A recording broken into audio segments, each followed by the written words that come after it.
కరీంనగర్లో తిరంగా ర్యాలీలో కేంద్ర మంత్రి బండి సంజయ్ మాట్లాడుతున్నారు. లైవ్ చూద్దాం. శ్రీ నరేంద్ర మోడీ గారి యొక్క ఆదేశంతో పాకిస్తాన్లో ఉన్నటువంటి ఉగ్రవాద టెర్రరిస్టు శిబిరాలను ధ్వంసం చేసినటువంటి విషయాన్ని దృష్టిలో ఉంచుకొని భారత సైన్యం యొక్క ఈ ధైర్యాన్ని సాహసానికి సంఘీభావంగా వారికి కృతజ్ఞత తెలుపుతూ దాంతోపాటు ఈ దేశ ప్రజలందరూ కూడా వారు వెంట ఉంటారని చెప్పి నరేంద్ర మోడీ గారికి సంఘీభావం తెలుపుతూ దేశ సైన్యానికి సంఘీభావం తెలుపుతూ దేశవ్యాప్తంగా నిర్వహిస్తున్న తిరంగా ర్యాలీలో భాగంగా కరీంనగర్ నగరంలో ఈరోజు భారీ ఎత్తున తిరంగా ర్యాలీని నిర్వహించడం జరిగింది.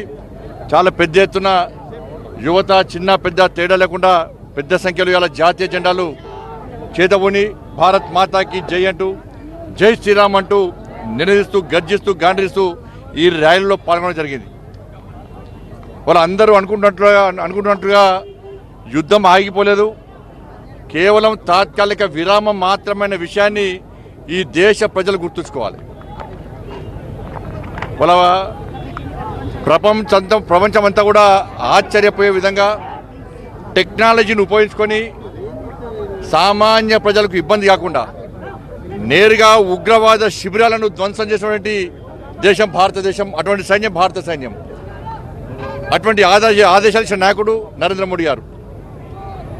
ఇవాళ ప్రపంచమంతా అంటూ చూస్తున్నారు. ఇవాళ 9 ఉగ్రవాద శిబిరాలను ధ్వంసం చేసిన తర్వాత దాదాపు 100 మందికి పైగా టెర్రరిస్టులను హతమార్చిన తర్వాత సామాన్య ప్రజలకు ఎలాంటి హాని జరగకుండా చేసినటువంటి ఈ యుద్ధాన్ని చూసిన తర్వాత ప్రపంచమంతా నరేంద్ర మోడీ గారి యొక్క ఈ దేశ సైనికుల యొక్క సాహసాన్ని వారి యొక్క ఆలోచనను కీర్తిస్తున్న విషయాన్ని మనం గుర్తుంచుకోవాల్సిన అవసరం ఉంది.